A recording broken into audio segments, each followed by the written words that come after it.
Yes. AutoNation nearly doubles Q3 net income. Will acquire my dad's old employer, Priority One Automotive. We'll talk Yeah. about that as well. Yes. The auto retail giants' earnings were aided by higher used vehicle sales and higher new vehicle gross profit per units, despite lower new vehicle sales. So Pops and Kimberly, in lieu of not having inventory, AutoNation managed to nearly double their net income, aka their profit, up to $361.7, rounded up $362 million. That's a 98% jump from the prior quarter when it was $182 million in profit. That is, how do you say it?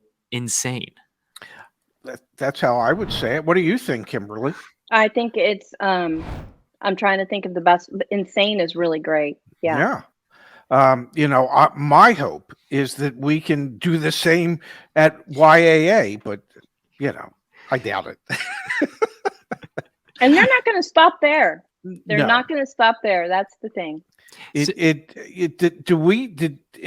those stats, did they give a breakdown as to what their average profits were per new and used vehicle? So this is I bet he's got it. This is why I love my dad. They're actually put out. So all of the big public companies, what they do is they put out their investor reports, right? So when they do these quarterly calls, there's all sorts of materials associated with that. We have the 30 slides here from AutoNation's investor presentation, October 2021. And what I want to do is I actually want to jump to slide 7 here. Can you guys see that okay on your end? Well, Sure for my old eyes, it's a little small, but it's okay. And by the way, slide 7 is my favorite. I'm so happy to hear that. Look at this, guys. Look at Fiscal that. year 2020 revenue breakdown over here on the left.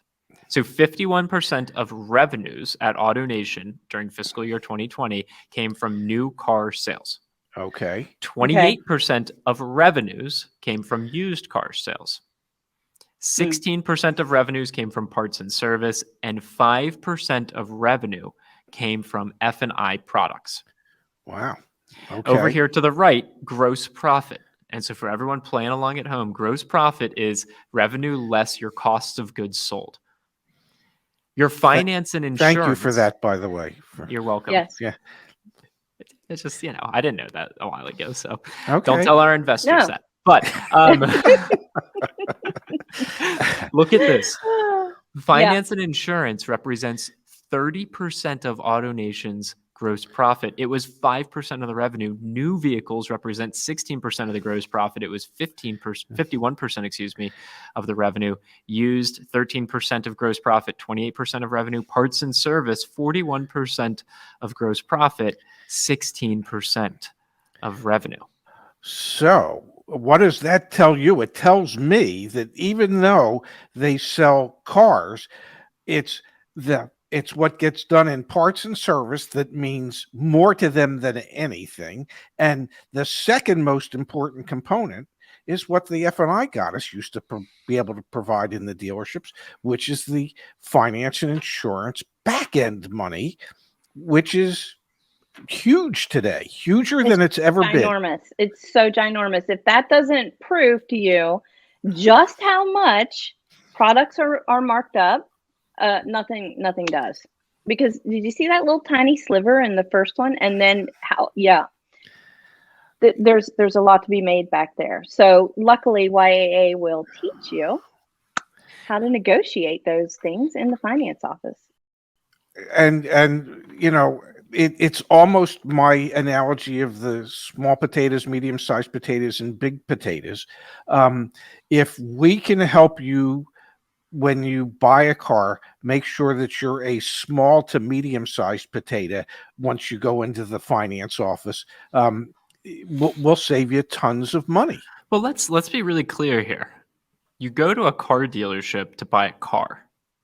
And that represents, again, when we're looking back at the AutoNation data, the actual purchase of a new car represents 16% of AutoNation's total gross profit. If you buy a used car from AutoNation, you represent 13% of their gross profit.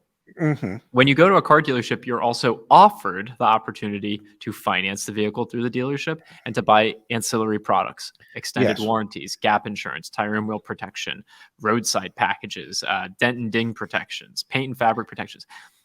You're not required to purchase those things. They're ancillary. The industry has done a better job year over year. And maybe Pops and Kimberly, you can share some examples of what this used to be like in the past. But this metric in the industry called PVR, per vehicle retailed, the amount of gross profit per vehicle retailed, has skyrocketed because the tactics of selling ancillary products have gotten better and better.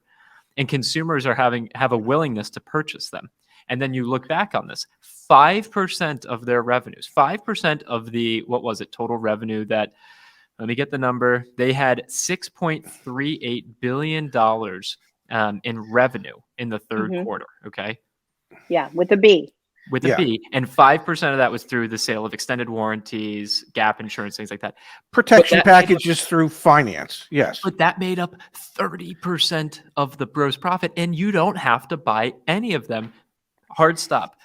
Not only do you not have to buy them at a dealership, it's just it's mind-boggling to me that the whole industry is moving in the direction of, let's make all of the money, let's consolidate and buy as many dealerships as possible, sell as many F&I products as possible, and the consumers will just keep doing it.